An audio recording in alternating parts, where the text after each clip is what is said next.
Hello, welcome back to Levant TV's Press Review, MidEast In-Depth.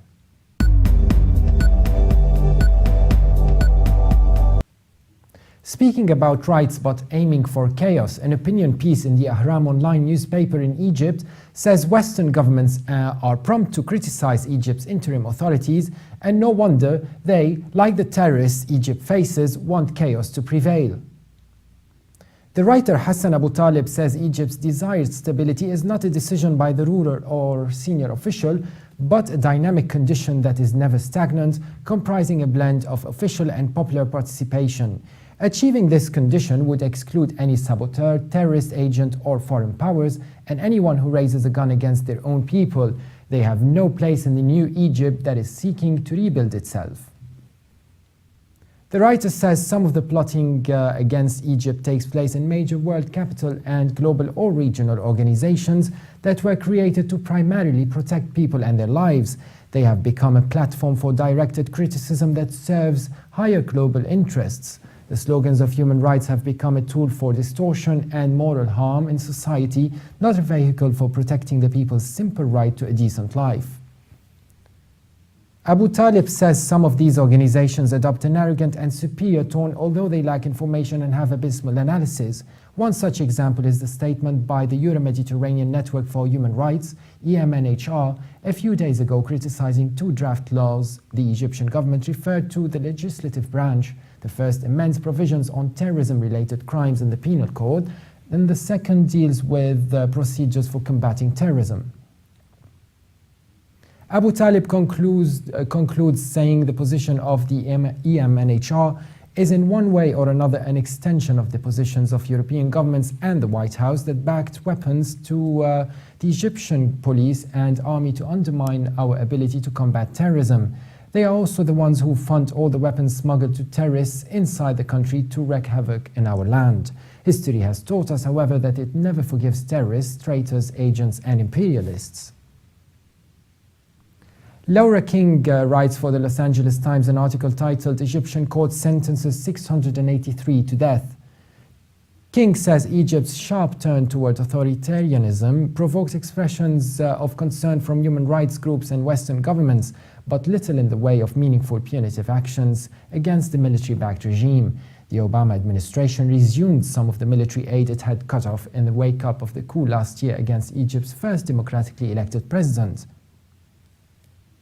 Monday's death penalty verdict in Minya, south of Cairo, came weeks after the same court issued a capital decree against nearly 530 defendants, stirring international outrage. Egypt's judiciary has played an active role in a massive crackdown against supporters of Islamist President Mohamed Morsi, who was removed from office in July by the army after massive protests against his rule. The 683 accused in Monday's case included Mohammed Badia, the Muslim Brotherhood's supreme guide. Those sentenced on Monday have been charged with attacking a police station and killing a police officer. The court in Minya also upheld 37 of the death sentences issued last month against 529 defendants, a verdict that drew denunciations from international human rights groups and evoked expressions of concern from Western governments. An additional 492 sentences were commuted to life terms after Egypt's chief religious authority, the Grand Mufti, refused to affirm the death penalty for them. And now we are joined by London-based politician and GP Dr. Wafik Moustafa. Welcome on Press Review. Thank you. Dr. Moustafa, 492 sentences were commuted to life terms after Egypt's chief religious authority, the Grand Mufti, refused to affirm the death penalty for them. Why do you think the Mufti had such a stance for this group and not the other one? Well, it is rather confusing as the Mufti is not above the court. Nonetheless, I think it is all smacks of political maneuvering.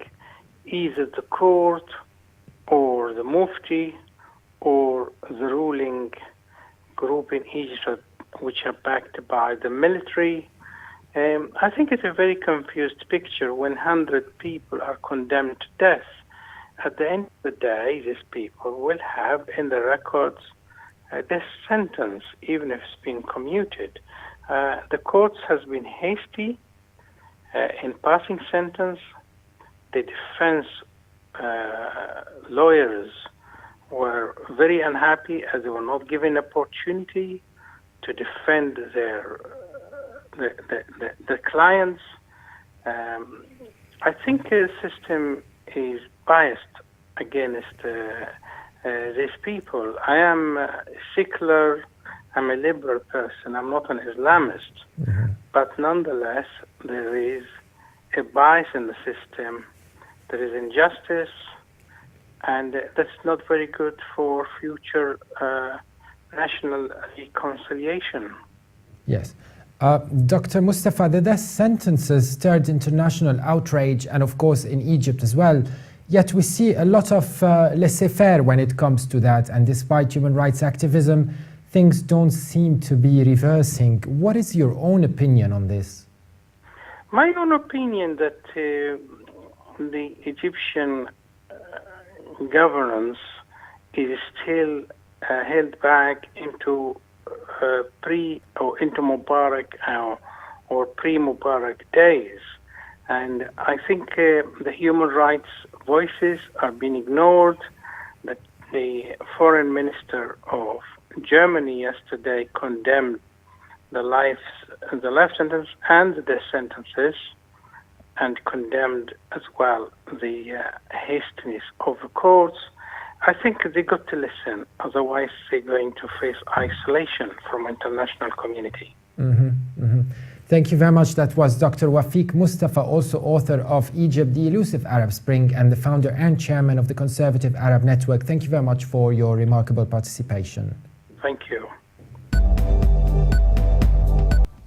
For more updates, please visit levant.tv. Thanks for watching and bye for now.